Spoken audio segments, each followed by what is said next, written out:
بسم اللہ الرحمن الرحیم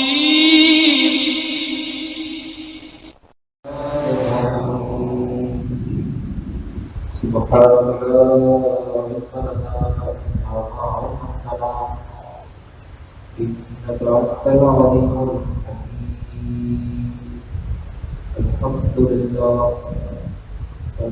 لله نحمده ونستعينه ونستغفره ونؤمن به ونتوكل عليه ونعوذ بالله من شرور انفسنا ومن سيئات اعمالنا من يهده الله فلا مضل له قال الله تبارك وتعالى في القرآن العظيم والقرآن الكريم ولقد أرسلنا قبلك في شيع الأولين إن الله وملائكته يصلون على النبي يا أيها الذين آمنوا صلوا عليه وسلموا تسليما اللهم صل على سيدنا ومولانا محمد وآله وبارك وسلم صلاة وسلام عليك يا مولانا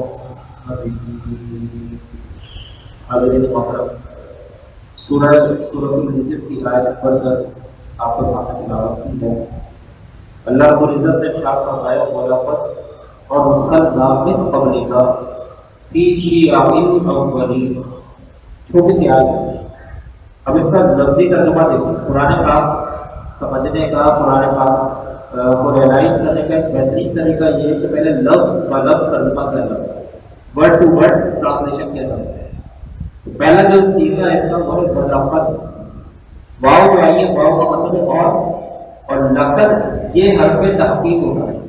حرف تحقیق کا مطلب یہ کہ اللہ رب العزت اس میں بات کی تاکید کو ارشاد فرما ہے بے شک، یعنی وہ بات جس میں کوئی شبہ، کوئی ڈاؤٹ، کوئی شک نہیں۔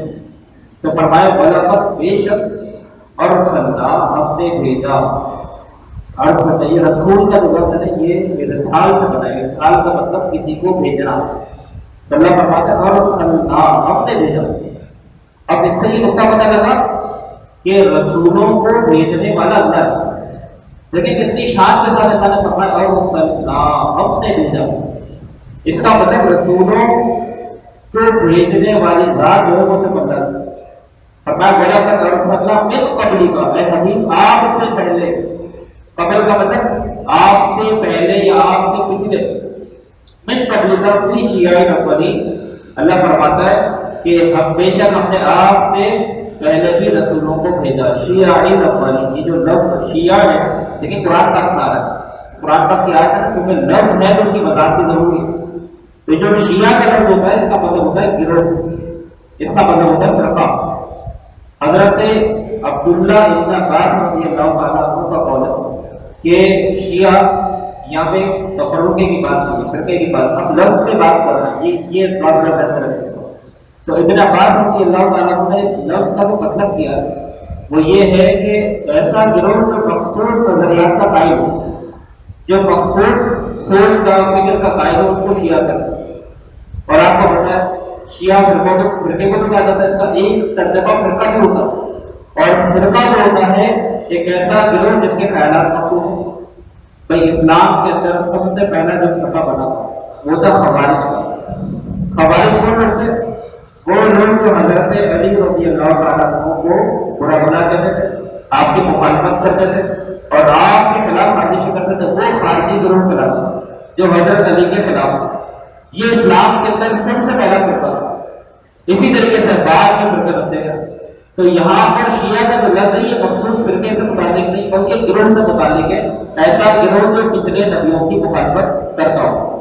تو اس آیت کا مطلب یہ ہے کہ رسول پہلے بھی آئے، اللہ کی طرف سے بھیجے گئے، لیکن ہر امت کے اندر کچھ ایسے لوگ تھے، کچھ ایسا گروہ یا گینگ کے لیے ایسا تھا جو ہمیشہ رسولوں کی، نبیوں کی مخالفت کرتا تھا۔ اب دیکھیں دوسری آیت میں اللہ تعالیٰ فرماتا ہے وَمَا يَأْتِيهِمْ بِرَسُولٍ إِلَّا كَانُوا بِهِ يَسْتَهْزِئُونَ، فرمایا کہ ان کے پاس جب کوئی رسول آتا تو اللہ فرماتا ہے کانوا بِهِ يَسْتَهْزِئُونَ، تو اس کے ساتھ مذاق کرتے، یستہزی کا مطلب ہوتا ہے مذاق اڑانا، استہزاء کرنا، اور یہ بری بات ہے۔ مذاق کا مطلب کیا ہوتا ہے؟ مذاق کا مطلب ہوتا ہے کسی کو حقیر سمجھتے ہوئے اس کی تحقیر کرنا، کسی کی توہین کرنا، یہ مذاق کہلاتا ہے۔ اور مذاق میں بےعدگی شامل ہوتی ہے، عام مومن کا بھی مذاق اڑانا حرام ہے۔ اور دیکھیں مذاق کا منطقی نتیجہ کیا ہوتا ہے؟ جب ہم کسی کا مذاق اڑاتے ہیں، کسی کے ساتھ استہزاء کرتے ہیں، تو ہمارا مقصد کیا ہوتا ہے؟ ہمارا مقصد یہ ہوتا ہے کہ اس کی تحقیر ہو جائے، اس کی توہین ہو جائے، اس کو تھوڑا سا نیچا ثابت کر دیا جائے، چند لوگ اس کے اوپر ہنسیں گے، ہمیں مزہ آئے گا، اور اس کی بےعزتی ہو جائے گی، ہم کے اخلاق یہاں سو گے۔ تو عام مومن کے ساتھ بھی جب مذاق کرنا گناہ ہے، تو ذرا سوچیں کہ رسولوں کے ساتھ، نبیوں کے ساتھ مذاق کرنا، ان سے استہزاء کرنا، یہ بدرجہ اولا گناہ ہے۔ اب کفار مکہ کیا کرتے تھے؟ ان کے سامنے نبی کریم صلی اللہ علیہ وسلم کی جو دلائل تھے اس کا تو جواب نہیں ہوتا۔ اب اپنے قلب کو سیٹسفائی کرنے کے لیے وہ حضور کی باتیں مذاق میں لے جاتے ہیں، حضور کو پیچھے سے استہزاء کرتے ہیں، لوگوں کے ساتھ بیٹھ کر مذاق اڑاتے، اہل اسلام کا مذاق اڑاتے، تو ان کو قلبی تسکین حاصل ہو جاتی کہ اپنے پر بہت بڑا تیر چلا دیا، کیونکہ نبی کے معجزات کو دیکھ کر آپ میں سب کی ہمت نہیں ہوتی کہ کوئی بات کر سکے، لیکن بس اتنا ان کا جواب ہوتا ہے کہ وہ مذاق اڑا۔ تو رسولوں کا، نبیوں کا مذاق اڑانا یہ کفر ہے۔ اور یاد رکھیں کفر جو ہے نا، کفر لزومی نہیں بلکہ التزامی ہے۔ کفر کی دو قسم ہوتی ہیں۔ کفر کا مطلب ہوتا ہے ناشکری کرنا، انکار کر دینا۔ قل یا ایھا الکافرون، اے حبیب فرما دیجیے اے کافروں۔ بعض لوگ کہتے ہیں کہ کافر کو بھی کافر نہیں کرنا چاہیے، مسلمان تو بڑی بات ہے، کافر کو بھی کافر نہیں کرنا چاہیے۔ لا حول ولا قوۃ الا باللہ۔ ایک وقت میرا قاری صاحب رحمۃ اللہ علیہ کے پاس ایک شخص آیا، کہا حضرت آج کے مسلمانوں کا کیا ہو گیا؟ ہر مسلمان دوسرے مسلمان کو کافر کر رہا ہے، ہم نے تو یہ پڑھا ہے کہ کافر کبھی کافر نہیں کرنا چاہیے۔ تو حضرت نے کہا اگر ایسی ہی بات ہے تو اللہ نے یہ کیوں فرمایا قل یا ایھا الکافرون، اے ابھی فرما دیجیے اے کافروں، یا ایھا الکافرون۔ تو جو اللہ کا انکار کرے گا، جو نبی کا انکار کرے گا، اس کو کافر ہی کہا جائے گا۔ اب میں آپ کو بتا رہا تھا کہ کفر کی دو قسمیں ہوتی ہیں۔ ہماری یہ کیا ہے؟ سب والی آپ کسی مسلمان سے کوئی بات ہو جائے فوراً تب سے اس کو دار اسلام سے نکال دیں، اور خود بہت بڑے شیخ الاسلام مفتی اعظم بن کر فوراً اس کو دار اسلام سے خارج کر دیتا ہے۔ حالانکہ یہ کچھ لوگ کہ کفر کا مقصد کیا ہوگا، اس کا مطلب کیا ہے، اس کی بحث کیا ہے، تو وہ نہیں پتا ہوگا۔ یہ پوچھ لیا جائے کہ کفر کی اقسام کتنی، آپ نے فتویٰ لگایا لزومی تھا یا انتظامی تھا، یہ بھی پتا ہوگا۔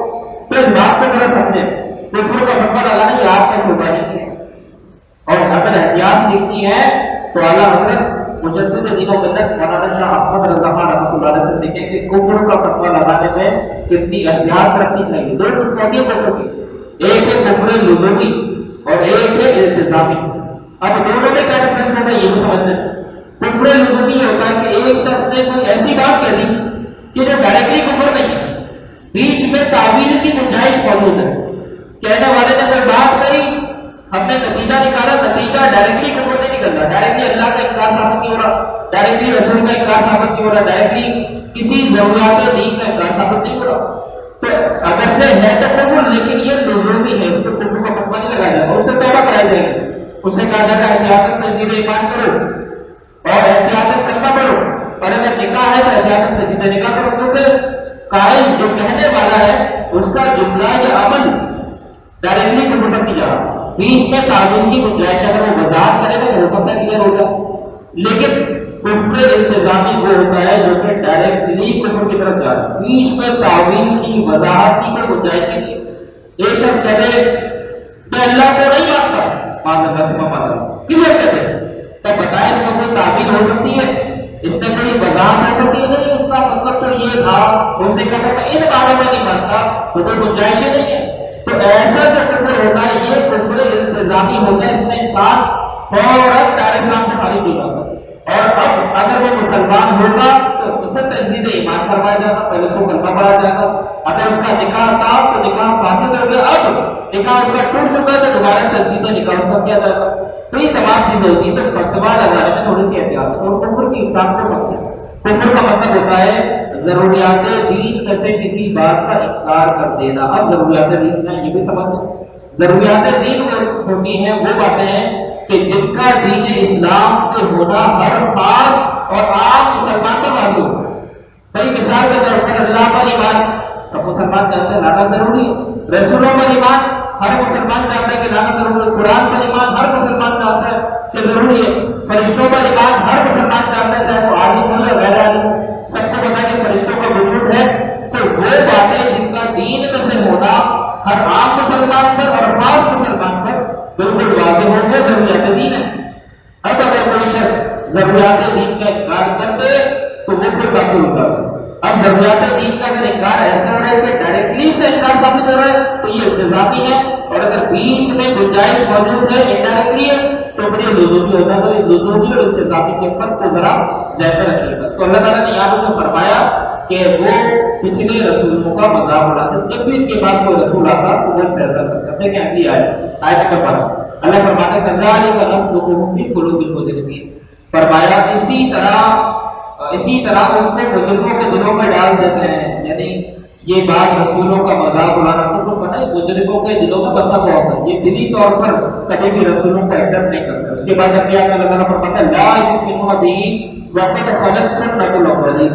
فرمایا اور وہ اس پر ایمان نہیں لائیں گے اور جو بات پہلے لوگوں کی بھی یہی روش گزر چکی ہے وہ اس پر ایمان نہیں رہتے. لیکن یہاں پر لفظ آ رہا ہے قد خلت سنۃ الاولین. یہاں پہ لفظ آ رہا ہے سنت. سنت کا مطلب ہوتا ہے طریقہ, سنت کا مطلب ہوتا ہے روش. اب دیکھیں نبی کریم صلی اللہ علیہ وسلم کی جب ہم بات کرتے ہیں تو لفظ سنت ایڈ کرتے ہیں. سنت کا مطلب ہوتا ہے وہ مخصوص طریقے جو نبی مکرم شاہد عالم صلی اللہ علیہ وسلم نے اختیار فرمایا. اب نبی کا جو طریقہ ہے وہ سنت. لیکن یہ بھی یاد رکھیں کہ کچھ خاص باتیں ہیں جو نبیوں سے خاص ہوتی ہیں, ہم اس پر عمل نہیں کرتے. دیکھیں بسا اوقات محدثین نے حدیث اور لفظ سنت کو ایک ہی شمار کیا. حدیث اور سنت کا مطلب ایک ہی. بعضوں نے تھوڑا سا ڈفرینس ہے. ہر سنت پر عمل ہو سکتا ہے لیکن ہر حدیث پر عمل نہیں ہو سکتا. اس کی وجہ کیا ہے؟ اس کی وجہ یہ کہ کچھ باتیں نبی مکرم صلی اللہ علیہ وسلم کے ساتھ خاص ہیں. اس کی مثال دے دیتا ہوں. جیسے کہ ہم اذان دیتے ہیں اشہد ان محمد رسول اللہ. اب یہ پڑھتے ہیں میں گواہی دیتا ہوں کہ محمد صلی اللہ علیہ وسلم اللہ کے رسول ہیں. جہاں کہیں حضور سے اذان دینا چاہتے تھے تو حضور نے کہا اشہد انی رسول اللہ, میں گواہی دیتا ہوں میں اللہ کا رسول ہوں. تو اگر کوئی امتی دیکھیں حضور کا ایسے اذان دینا یہ حدیث ہے لیکن اس پر آپ عمل نہیں کر سکتے. اسی طریقے سے کلمہ پڑھنے کی بات ہوتی ہے. ہم پڑھتے ہیں لا الہ الا اللہ محمد رسول اللہ, کہ اللہ کے سوا کوئی معبود نہیں اور محمد صلی اللہ علیہ وسلم اللہ کے رسول ہیں. لیکن جب حضور کلمہ پڑھتے ہیں تو لا الہ الا اللہ انی رسول اللہ وہی کلمہ پڑھتے ہیں. تو ہم اس طرح کلمہ نہیں پڑھ سکتے. حضور کا ایسے کلمہ پڑھنا یہ حدیث سے ثابت ہے. اسی طریقے سے ایک اور مثال دیتے ہیں. لیکن نبی کریم صلی اللہ علیہ وسلم نے یہ 4 سے زیادہ نکاح پڑھا. امتی کے لیے 4 کی اجازت ہے لیکن 4 شادیاں کرنا یہ ضروری بھی. بہت سے لوگوں کے دلوں کے اندر دماغ کے اندر یہ وائرس ہوتا ہے یار اگر دوسرا موقع مل جائے تو دوسری بھی شادی کر لیں. تو شریعت نے کوئی ضروری قرار نہیں دیا. اور ممبر و محراب سے باہر کر کے دوسری شادی کر لو دوسری شادی کر لو یہ بھی کوئی ضروری نہیں. بھائی جس شریعت نے آپشن رکھا ہے جو کرنا چاہے کر, لیکن ممبر کو اسی لیے استعمال کرنا ہے کہ دوسری شادی کرنا سارے مردوں کو کرنی چاہیے. ایک پہ اکتفا نہیں کرنا چاہیے یہ بھی ضروری نہیں. ممبر و محراب اس بات کو متقاضی نہیں کسی کی دعوت دی جائے. ایک شادی میں اگر کوئی خوش ہے تو آپ کو کیا تکلیف ہے بھائی, کیوں کسی کا گھر برباد کرنا چاہتا ہے. بیچاری بیوی کا ساری بیویاں مل کے اگر بدعائیں دینا شروع کرتے ہیں تو ہم نہیں کرو. تو 4 شادی یہ اسلام نے کوئی لازم نہیں رکھا, ضروری نہیں رکھا. ہاں ایک بار اگر کوئی خوش ہے تو ٹھیک ہے, ہاں یہ آپشن ضرور ہے کہ آپ کو موقع ملے. اگر آپ چاہتے ہیں اللہ نے آپ کو باز دیا ہے عدل بھی کر سکتے ہیں تو دوسرا پھر تیسرا پھر چوتھا اس سے زیادہ. لیکن ہمارے نبی صلی اللہ علیہ وسلم نے اگر آپ کی سیرت مبارکہ ہو جائے تو حضور نے 11 نکاح فرمائے اور ایک وقت 9 زوجات کو اپنے نکاح میں رکھا. اچھا چونکہ کچھ لوگ اس میں بھی اعتراض کرتے ہیں جو دیسی لبرل یا سیکولر قسم کے ہوتے ہیں کہ نبی نے اپنے لیے 9 نکاح فرمائے اور امت کے لیے 4 ہے. اب نبی کا زیادہ نکاح کرنا اس میں کیا حکمت ہے؟ تو بولتے ہیں بالکل حکمت ہے. نبی کا کوئی کام حکمت سے خالی نہیں. نبی کا ہر کام کوئی نہ کوئی دانائی اور حکمت پر مبذول ہوتا ہے. نبی کا کوئی کام ایسا نہیں جس میں کوئی فائدہ ہی نہ امت کے لیے. تو ہمارے نبی صلی اللہ علیہ وسلم نے جو زیادہ نکاح کرتا ہے اس کی کئی وجوہات. ایک وجہ تو یہ کہ دیکھیں جب ایک نکاح انسان کرتا ہے تو نکاح سے 2 خاندان آپس میں کنیکٹ ہو جاتے ہیں, جڑ جاتے ہیں. دو خاندانوں میں رشتے داری قائم ہو جاتی. صرف مرد اور عورت کے اندر رشتے داری نہیں بنی بلکہ خاندانوں کے خاندان صرف نکاح کی برکت سے جڑ گئے. تو نبی علیہ السلام نے ایک خاندان سے نکاح فرمایا تو حضور کا مقصد یہ تھا کہ اس خاندان اور قبیلے کے اندر اور ان سے بھی جتنے قبیلے جڑے ہوئے سب کے اندر اسلام کا پیغام ہو جائے. اور دوسری بات جب حضور 9 نکاح فرماتے ہیں 11 نکاح فرماتے ہیں تو اس کا مطلب 11 خاندان عرب کے 11 خاندان میرے آقا صلی اللہ علیہ وسلم سے مربوط ہو گئے, حضور سے رشتے داری میں جڑ گئے. اب یقیناً اس خاندانی نظام کی برکت سے, اس رشتے داری کے نظام کی برکت سے اسلام کا جو آفاقی پیغام جو الہامی پیغام ہے تو ان خاندانوں تک بھی منتقل ہوگا, پھر ان سے دوسروں تک منتقل ہوگا, پھر دوسروں سے تیسروں تک منتقل ہوگا. تو حضور کا مقصد نکاح ہونے کا صرف یہ تھا تاکہ اسلام کا پیغام آپ ہو جائے. پھر زیادہ نکاح فرمانے کی دوسری وجہ کہ دیکھیں حضور علیہ السلام جانتے تھے کہ اللہ تعالیٰ نے انسان کو ایک مخصوص عمر دی اور بشری تقاضوں کے مطابق میری بھی ایک مخصوص عمر ہے, اس کے بعد مجھے اللہ کی طرف مطلب امت سے پردہ فرمانا ہے. تو حضور علیہ السلام چاہتے تھے کہ میرے بعد میری ازواج کے ذریعے دینی احکامات اور شریعت کا جو پیغام ہے وہ لوگوں تک پہنچتا رہے اور سبحان اللہ کی برکات آتی ہے. حضرت اما عائشہ صدیقہ رضی اللہ تعالیٰ عنہا نبی کریم صلی اللہ علیہ وسلم کے وصال کے بعد ایک عرصے تک زندہ رہے, ایک عرصے تک باقاعدہ حیات نہیں. اور جب حضور علیہ السلام پردہ فرماتے تو حضور کے جو گھریلو مسائل تھے جو صرف بیوی ہی جانتی ہے, جو زوجہ ہی جانتی ہے, وہ حضرت ام المؤمنین عائشہ صدیقہ رضی اللہ تعالیٰ عنہا کے ذریعے امت تک پہنچے کہ نبی کریم صلی اللہ علیہ وسلم کا یہی طریقہ تھا. اور آپ ایسی عالمہ ایسی محدثہ مفسرہ تھی کہ صحابہ کرام جب مشکل مسئلوں کے طرف جاتے تھے, جب اسے کوئی مسئلہ حل نہیں ہوتا تھا تو اس مسئلے کا حل کروانے کے لیے وہ خانقاہ رسول میں آتے اور اما عائشہ صدیقہ رضی اللہ تعالیٰ عنہا سے وہ مسئلہ پوچھتے تھے اور ان کو تسلی بخش جواب ملتا. تو حضور کے زیادہ نکاح فرمانے میں حکمت یہ تھی کہ زیادہ سے زیادہ پیغام جو اسلام کا. پھر تیسری بات یہ کہ دیکھیں نبی کا کوئی عمل اپنی مرضی سے نہیں ہوتا, نبی جو کام کرتے ہیں وہ اللہ کے حکم سے کرتے ہیں, اللہ کی طرف سے ان کو احکامات دی جاتے تھے کرتے ہیں. تو حضور علیہ السلام نے اگر زیادہ نکاح فرمائے تو اس میں حکمت یہ تھی کہ اللہ کی طرف سے حکم تھا اور حکم کی تعمیل جو فرض ہے تو اس لیے حضور علیہ السلام نے نکاح فرمائے. تو یہ ساری باتیں اسی لیے اسلام پر اعتراض نہیں کرنا چاہیے. رسول چونکہ معصوم ہے, دیکھیں کوئی اگر یہاں پر نکاح کرے تو ہو سکتا ہے اس کے نکاح کرنے میں کچھ نیتیں خراب تھی, بسا کا لالچ کیا, بسا کا شہوت کا بھی وقت, بہت ساری باتیں ہوتی ہیں. لیکن نبی علیہ السلام اگر نکاح فرماتے تو یہ چیزیں شامل نہیں ہوتی کیونکہ رسول اور نبی جو ہے یہ معصوم عدم خطا ہوتا ہے. ان کی نیتیں کا کبھی خطا کا دخل نہیں ہوتا, ان کی نیتیں ہمیشہ پاک و صاف ہوتی. تو میں بتاتا ہوں کہ محدثین نے بسا اوقات سنت اور حدیث کے لفظ کو ہی شمار کیا. تو ہر حدیث پر عمل نہیں ہو سکتا لیکن ہر سنت پر عمل ہو سکتا ہے کیونکہ حدیث مخصوص بھی ہوتی ہے حضور کے ساتھ, لیکن سنت ہوتی ہی اجراء احکامات کے لیے, سنتیں ہوتی اسی لیے تاکہ امت اس کو اپنا دے.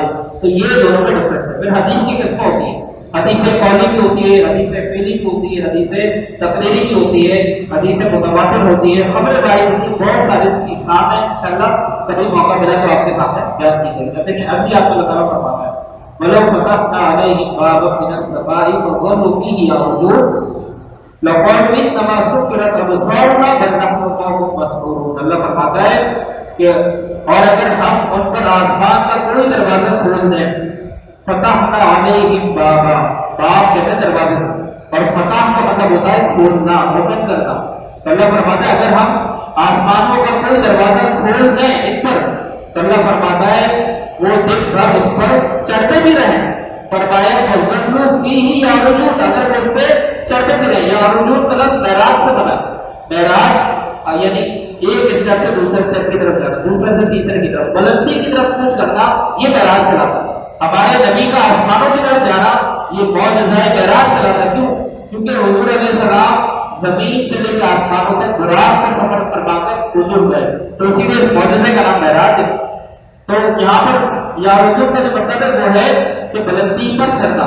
پھر اللہ فرماتا ہے لَقَالُوا إِنَّمَا سُكِّرَتْ أَبْصَارُنَا, اللہ نے فرمایا کہ اگر ہم ان کے لیے آسمانوں کا دروازہ کھول دیں اور وہ اس پر چڑھتے رہے تو ان کے کمنٹس کیا ہوں گے, وہ کیا اس چیز کے اسلام کو مانیں کہ نہیں. اللہ فرماتا ہے لَقَالُوا, وہ ضرور وہ کہیں گے إِنَّمَا سُكِّرَتْ أَبْصَارُنَا, وہ کہیں گے ہماری تو نظر بندی کر دی گئی, ہمیں جو دکھ رہا ہے وہ حقیقت میں نہیں ہے, جو دکھ رہا ہے وہ دھوکہ ہے, ہم آسمانوں پر یقیناً نبی صلی اللہ علیہ وسلم نے اس پر کوئی سحر پڑا ہے، کوئی ایسا عمل پڑا ہے جس کی وجہ سے ہماری آنکھیں بند ہو گئی، ہمارے خیالات بالکل ڈاؤن ہو گئے، اور جو ہم دیکھ رہے ہیں وہ ایسا ہے نہیں۔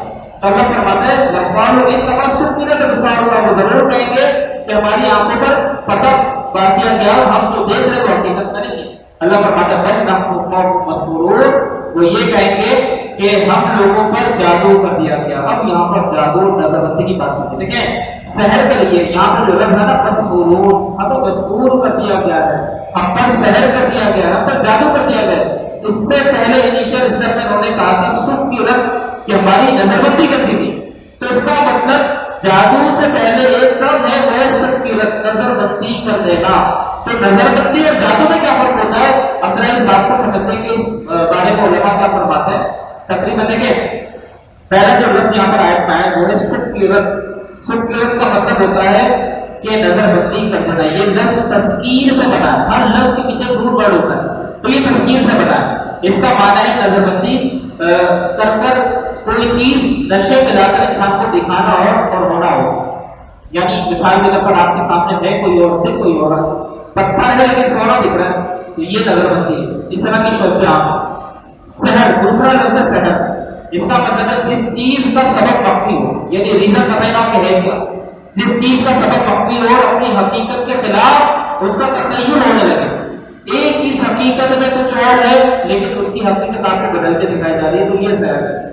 دھوکہ دے اور بے حقیقت خیالات کو پیدا کرنے کا نام بھی سحر ہے۔ سحر میں دھوکہ ہے، فریب ہے، جھوٹ ہے، اور دوسرا کہ اس میں ایسے خیالات انسان کے اندر پیدا ہوتے ہیں جو بے حقیقت ہوتے ہیں۔ جادو کی جو علامات ہے نا اس میں یہ بھی بات دیکھی ہے ماہرین نے کہ جس پر جادو ہوتا ہے نا اس کو بالکل بے حقیقت خیالات، عجیب و غریب خیالات اس پر مارے ہوتے ہیں۔ کبھی وہ خواب میں بھی عجیب و غریب باتیں سوچ رہا ہوتا ہے، خواب اس کو وحشیانہ قسم سے آنا شروع ہو جاتا ہے۔ جب وہ ہوش و حواس میں آتا ہے تو اس کا ذہن صحیح ڈائریکشن پہ کام نہیں کر رہا ہوگا۔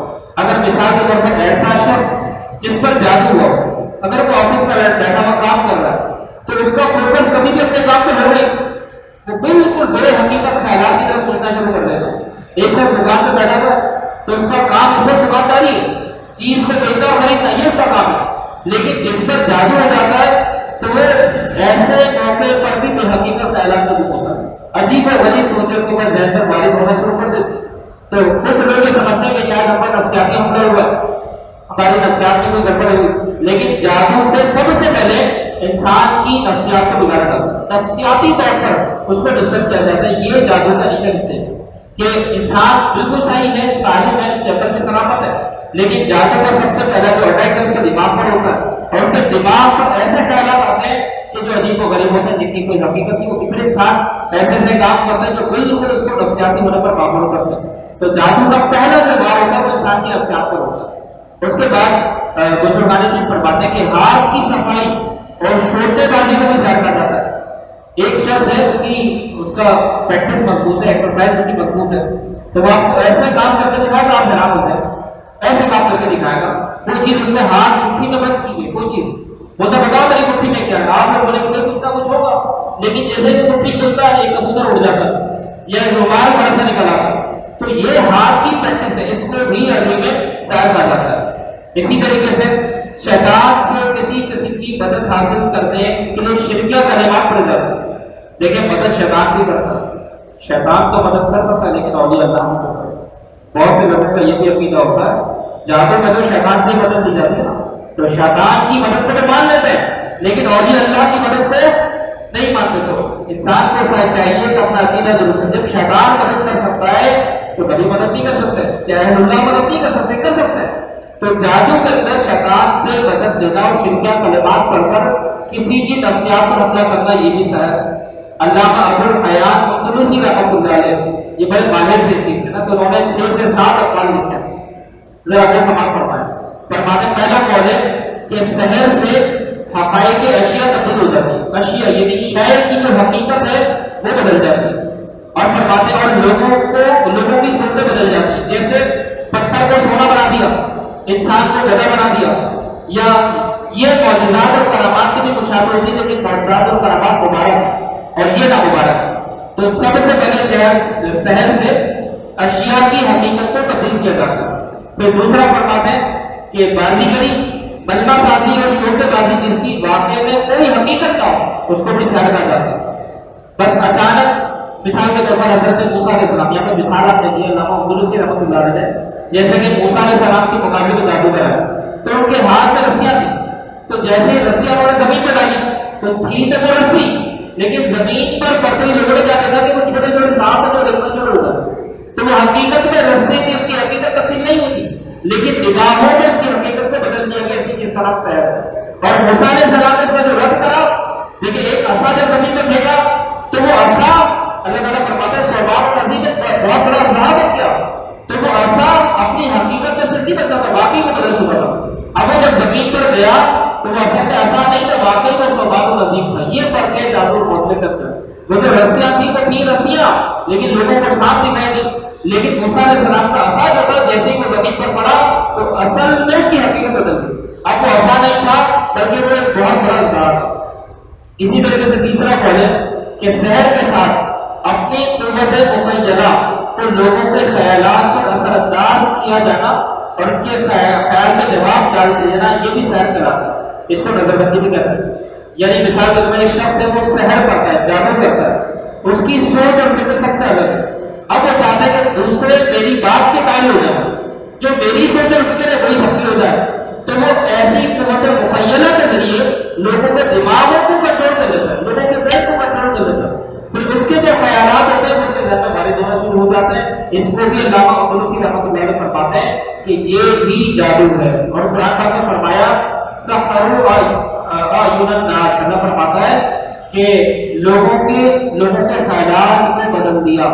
تو کوئی مخیل اور معقول شے جو ہے اس کے ذریعے بھی سحر کیا جاتا ہے۔ مثال کے طور پر جنات ہے، اس کی آسان مثال دینا، جنات ہے، کوئی جادوگر اس کے کنٹرول میں بہت سارے جنات ہیں، اس کو موکلات میں کہتے ہیں۔ موکلات اچھے بھی ہوتے ہیں، برے بھی ہوتے ہیں۔ اب جو برے موکلات ہیں تو ان کے ذریعے کسی کا کام بگاڑ دینا، یہ بھی سحر ہے۔ کہ مثال کے طور پر کوئی آپ نے نام سنا ہوگا شیخ سدھو کا، لوگ اس کو ولی بھی مانتے ہیں، لیکن میں کہتا ہوں یہ اللہ کا ولی نہیں بلکہ بہت بڑا شیطان۔ شیخ سدھو جو تھا یہ ایسا شخص تھا جس نے اپنے قبضے میں بہت سارے جنات دیے گئے۔ اچھا جنات ہوتے ہیں وہ مجبوری میں کام کرتے ہیں، کوئی خوشی سے نہیں کرتے، تو وہ کیا کرتے ہیں کہ کوئی نہ کوئی ایک کماری لڑکی کو، نوجوان پوشیدہ کو اٹھا کے لے کر آتا اور اس کے ساتھ گفتگو کرتا۔ تو ایک دن ایسا کچھ رات نہیں کوئی عمل کرتا تھا، اور اس عمل کرنے کی وجہ سے جنات اس کے قبضے میں رہتے تھے۔ اب ہوا کہ ایک رات ہی بھول گیا، پڑھنا بھول گیا، تو سارے جتنے بھی جنات تھے وہ سب اس کی قید سے رہا ہوا، اور جاتے ہونے سے بدلا لیا، اس کا گلا گھونٹ کر یا اس کو کسی جگہ سے گرا کر اس کو مارا تھا جنات۔ تو اس طریقے سے جنات سے برائی کی مدد دینا یہ بھی سحر کراتا ہے۔ علامہ قدری رحمۃ اللہ علیہ یہ فرماتے ہیں۔ پانچواں قول کا یہ کہ بعض اجسام کو جلا کر ان کی رات پر کچھ کلمات کرنا تاکہ اثر وارد ہو، یہ بھی سحر کراتا ہے۔ ہندوستان کے اندر بہت زیادہ آپ کو پتا ہے کہ ہندو مذہب میں مردوں کو جلایا جاتا ہے، تو ان کی جو رات بچتی تھی اس رات کو بتاتا جادوگر کچھ نہ کچھ بڑا کرتا ہے، اور کرتے ہوئے خطرناک قسم کا جادو ہوتا تھا۔ تو علامہ قدری رحمۃ اللہ علیہ نے اس حقیقت کو بیان کیا کہ کسی جلے ہوئے جسم کی رات پر کچھ پڑھ کر لوگوں پر اثر ڈالنا یہ بھی سحر کراتا ہے۔ اسی طریقے سے چھٹا اپنا قول ہے کہ ستاروں کے خواص اور ان کی تاثیر سے عمل کرنا یہ بھی سحر کراتا ہے۔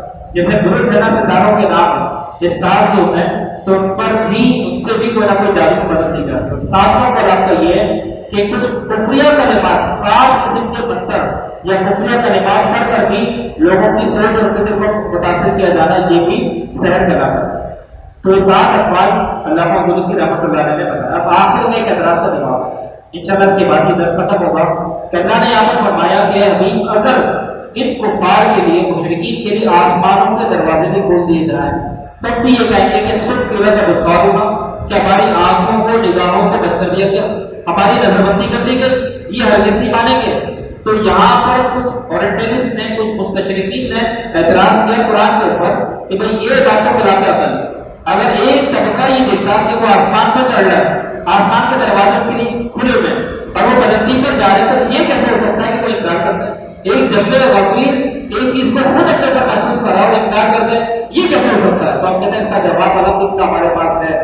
جب نبی مکرم صلی اللہ علیہ وسلم نے ان کو واضح قسم کے معجزات دکھائے جب حضور نے اپنے سامنے شق القمر کا موضوع پیش کر دیا، چاند کو دو ٹکڑے کر کے دکھا دیا، قرآن لا کے دکھا دیا، جو سورج ڈوب چکا تھا اس پر واپس لا کر دکھا دیا، کئی معجزات جب سرکار والد نے دکھائے تو اس کے جو ناظرین تھے وہ بھی سینکڑوں میں تھے، ہزاروں میں تھے۔ تو جب ایک جنبے وفیر کفر کی حالت میں حضور کے معجزات دیکھ کر بھی حضور پر ایمان نہیں لایا، تو پھر یہ بتایا کہ آسمانوں پر جا کر توکل یہ کہنا مشکل تھا کہ ہمارے اوپر نظر بندی ہے، ہمارے اوپر جادو ہے۔ جب اپنی آنکھوں کے ساتھ انہوں نے خلاف عقل کام دیکھا معجزات کی صورت میں، تب تو نہیں مانا، تو اب کیسے ہو سکتا تھا کہ وہ آسمانوں پر چڑھ رہے ہوں اور اس کو مان لیں؟ تو یاد رکھیں علماء نے لکھا کہ بغض، اناد اور دشمنی کی وجہ سے انسان اپنی آنکھوں دیکھے کا کوئی کار کر دیتا ہے۔ تو مشرکین نبی مکرم کے بغض میں اتنا مبتلا تھے کہ اللہ تعالیٰ نے جو فرمایا کہ سکرت ابصار کا، اگر ہم ان کے لیے آسمان کے دروازے کھول دیتے تو وہ ضرور یہ کہتے کہ ہماری آنکھوں میں پردے ڈال دیے گئے۔ تو یہ صرف اور صرف بغض رسول کا نتیجہ ہے۔ تو یہ 15 آیات ہیں جو میں نے آپ کے سامنے آج کے درس میں بیان کی ہیں۔ اللہ تعالیٰ سے دعا ہے کہ اللہ تعالیٰ ہمیں عمل کی توفیق عطا فرمائے۔ انشاءاللہ ایک اناؤنسمنٹ سن لیں کہ فیض نساریہ چینل سے آج پھر جو احکام الشریعہ کا جو کورس ہے وہ انشاءاللہ جاری ہوگا، 11 سے 12 کے درمیان لائیو نشریات ہوگی۔ اور گزشتہ نشست کے اندر ہم نے قاری صاحب رحمۃ اللہ علیہ کے اعمال بیان کیے، اس سے پہلے رسالت کی جو مسائل ہیں وہ آپ کے سامنے بیان کیے تھے۔ انشاءاللہ آج ایک نیا ٹاپک آپ کے سامنے بیان ہوگا۔ اللہ تعالیٰ ہمیں عمل کی توفیق عطا